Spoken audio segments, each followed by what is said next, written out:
Buenos días o buenas tardes a esta nueva píldora del taller, seminario, sobre la elaboración, documentación, escritura y defensa de una tesis doctoral en humanidades. Nos vamos a ocupar a continuación de uno de los ingredientes, ahora compartiré pantalla para que lo veamos con más claridad, que es dentro del cuerpo de mi tesis doctoral, un aspecto que debemos cuidar, como todo, es el resumen. Y a continuación abordaremos otro de los ingredientes fundamentales de una tesis doctoral, que es el tema de la introducción. Vamos allá a presentar. Bueno, primero presentar, compartir pantalla, que se me olvidó la primera vez. Vale, se me olvidó y no puede ser. Presentación. Desde la actual.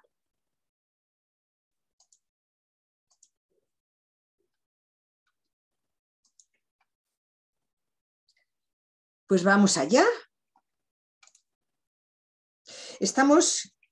Os recuerdo en arquitectura física y conceptual, que es el primer módulo, todavía nos quedan 3 más, me parece. Y hablamos en la grabación anterior del índice, del índice temático que podía ser digno de aparato crítico, y de un índice de abreviaturas, siglas y acrónimos que nunca debemos de plasmar en un índice porque son de uso común en las técnicas de investigación científica y sobre todo de uso común en trabajos académicos, ya sean artículos científicos como tesis doctoral. Los utilizamos menos en un TFG, los utilizamos un poquito más en un TFM y por supuesto deben salpimentar nuestra tesis doctoral. Señalamos solo algunas de las abreviaturas o locuciones. En la web de Escritura Académica tenéis un listado, sobre todo de aquellas locuciones o abreviaturas de uso más común en las tesis doctorales en humanidades. Vamos a abordar a continuación el aspecto del resumen, porque el resumen es, digamos, la segunda instancia del lector para averiguar si le interesa o no el documento. Si el documento que va a continuación justifica o no una lectura completa. En el caso de los artículos científicos es crucial. El autor, muy bien. El título, también muy bien, que no es fácil recordar. Pero el resumen es una manera de decir, me interesa y paso a la lectura del artículo, o el resumen está mal hecho y a lo mejor el artículo es muy bueno. Recordar que existen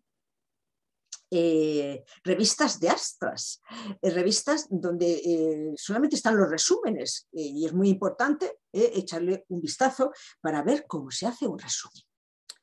Os digo ya de antemano que el resumen en los artículos científicos sobre todo, antes los hacían los documentalistas, es decir, un técnico que sabe cómo hacer un resumen, sea o no su temática. Imaginaros que este técnico está haciendo un resumen, un abstract de un artículo sobre física cuántica, por decir algo, ¿no? Y no es un experto ni mucho menos, pero sabe sobre la técnica del resumen y hará un buen resumen. ¿Qué ocurre? Que ahora por distintas razones, sobre todo económicas, el resumen lo hace uno mismo. El resumen lo hace el autor del artículo, el resumen lo hace el autor del TFG, del TFM y de la tesis doctoral. Y resulta que no sabemos hacer un resumen. Un resumen tiene su técnica. Para empezar, fijaros en esto. Un resumen es una representación abreviada y precisa del contenido de un documento, llámese artículo, TFG, TFM o tesis doctoral, sin interpretación crítica y sin distinción del autor del análisis.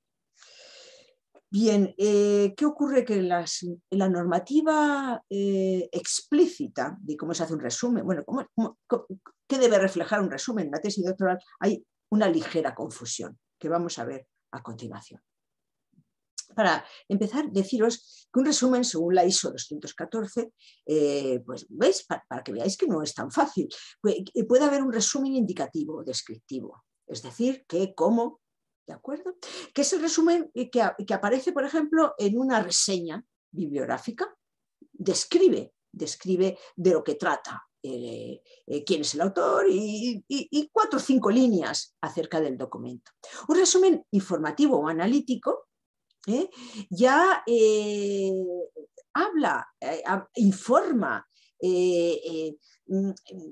tiene más enjundia ese tipo de resumen. Y cuando hay un resumen informativo e indicativo, es cuando habla ya de problemas, resultados, conclusiones, es decir, que un resumen informativo e indicativo se parecería más bien a una recensión bibliográfica que ocuparía 3 páginas, donde se hablaría del autor, de la importancia, de la temática, del sentido que tiene ese documento. Bueno, dicho esto, podemos decir que para hacer un resumen, ya sea para artículos, para TFG, para TFM,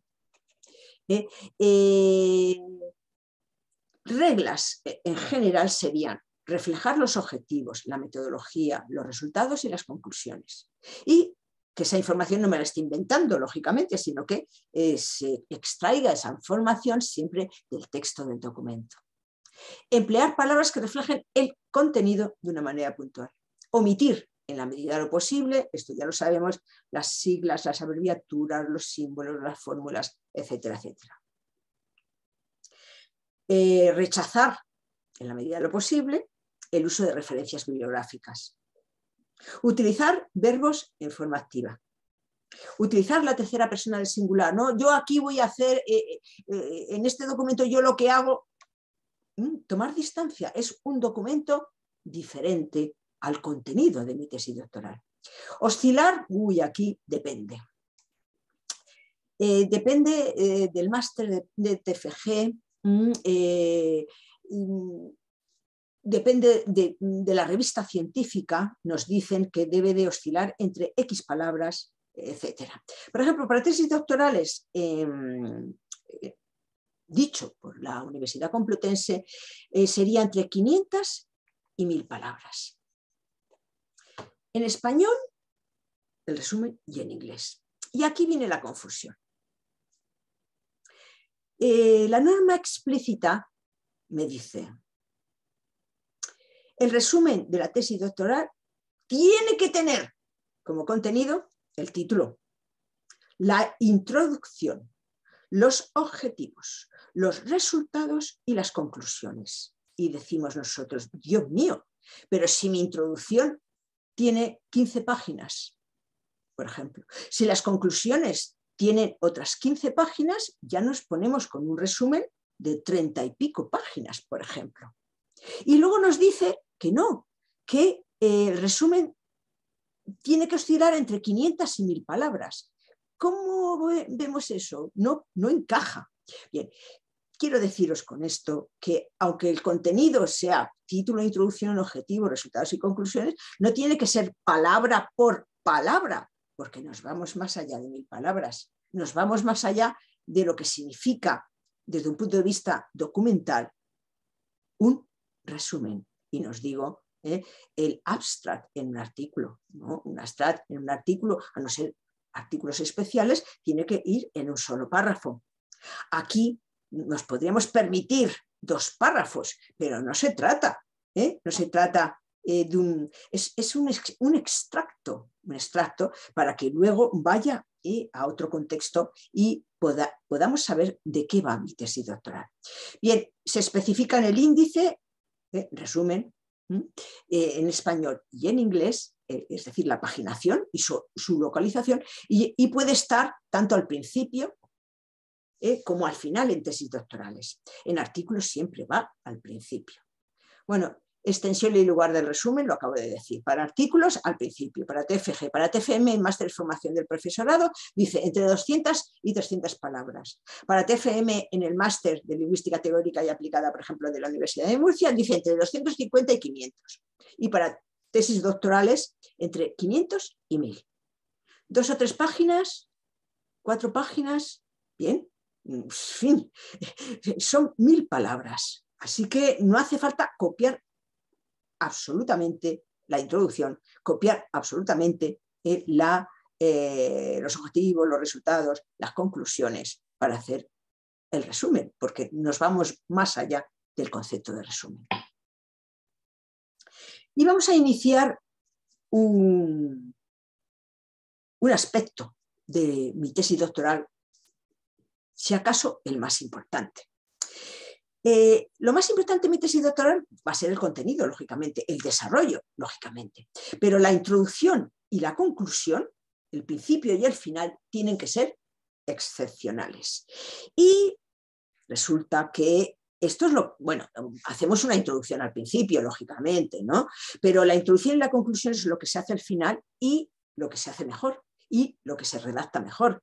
Y lo primero que se lee el tribunal, lo primero que leemos los usuarios, porque los usuarios de tesis doctorales ahora, los destinatarios de las tesis doctorales ahora, no es el tribunal nada más, ahora está en la web, ahora el destinatario de la tesis doctoral somos todos, con lo cual lo primero que me leo es la introducción.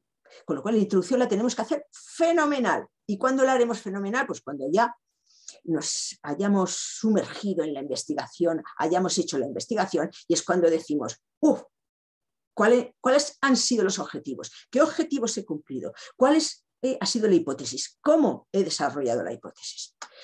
Bien, vamos a hablar un poquito en este vídeo de la naturaleza y la función de la introducción, y a continuación veremos la mayoría de los aspectos que deben estar en una buena introducción de tesis doctoral, que es el objeto o objetivo del trabajo, la metodología, esto es lo más difícil, o mención del o los métodos de análisis empleados, las motivaciones de la investigación, la relevancia del tema, el planteamiento del problema y, fundamental, el estado de la cuestión, el estado del arte, la estructura de mi tesis doctoral y las fuentes, pero ojo, no es el listado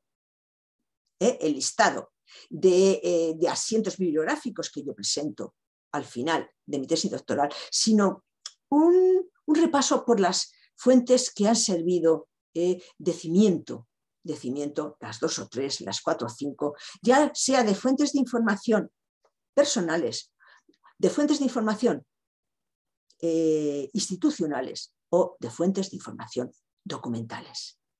Hablaremos un poquitín de algunos errores, algunas sugerencias, algunas cualidades estilísticas de la introducción, de la evaluación, porque el tribunal tiene que evaluar mi introducción.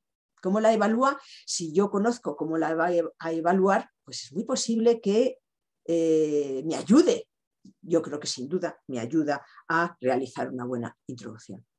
Bueno, y habilidades que se ponen en práctica, todo no lo vamos a ver, pero sí que os invito a que en la web Escritura Académica, como tenéis todas las transparencias y muchos de estos aspectos, pues le echéis un vistazo. Naturaleza y función de la introducción. ¿Qué es lo que se pretende estudiar? ¿Qué es lo que se pretende? No lo que se ha estudiado, eso sería la conclusión. ¿Qué es lo que se pretende estudiar en mi investigación? Bueno, esboza la trayectoria, es una visión panorámica, cómo debemos de interpretar el título y el subtítulo si lo tiene. Es un avance, una presentación y sobre todo justificar. Justificar por qué he escrito esta tesis doctoral, por qué la he escrito, por qué vale la pena elaborar este trabajo en estos momentos, en este momento histórico, en esta sociedad, en este momento social, cultural, histórico. Por supuesto, en la introducción, lo vamos a decir porque luego vamos a abrir ventanitas, tenemos que llevar al lector y decirle, bien, ya tengo la hipótesis, los objetivos. Yo te voy a decir cómo he organizado mi investigación para que tú tengas claro que en el primer capítulo esto, en el segundo esto, y lo que te vas a encontrar quizá en la conclusión, si lees con detenidamente, lees mi trabajo de investigación. En la introducción también planteamos cuáles son las preguntas. ¿Qué preguntas me he planteado yo para realizar la investigación y cuáles van a ser resueltas y que voy a poner de manifiesto en la conclusión?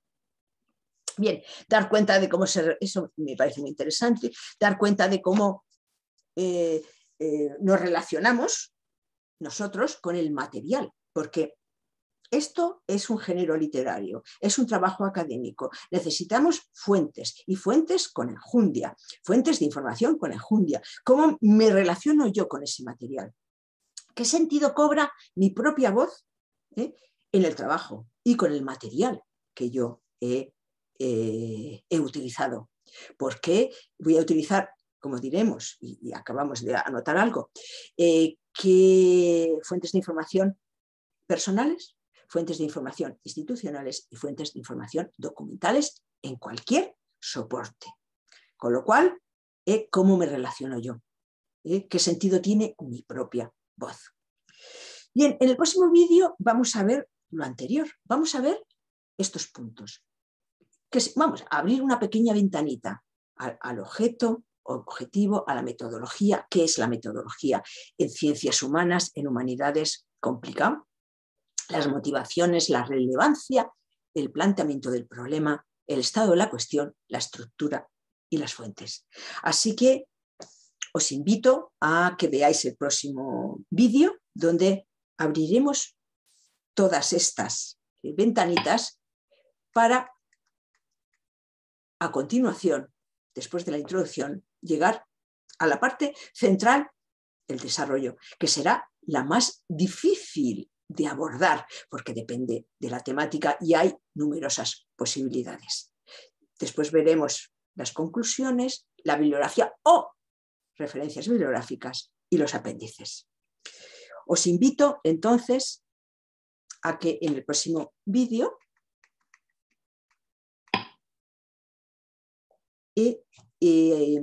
abordemos juntos, todo el equipo, todos estos aspectos. 8. Algunos se solapan, no hay ningún problema, pero tiene que estar claro en mi tesis doctoral todos estos aspectos. Muchas gracias por vuestra atención y quedamos emplazados para el próximo vídeo.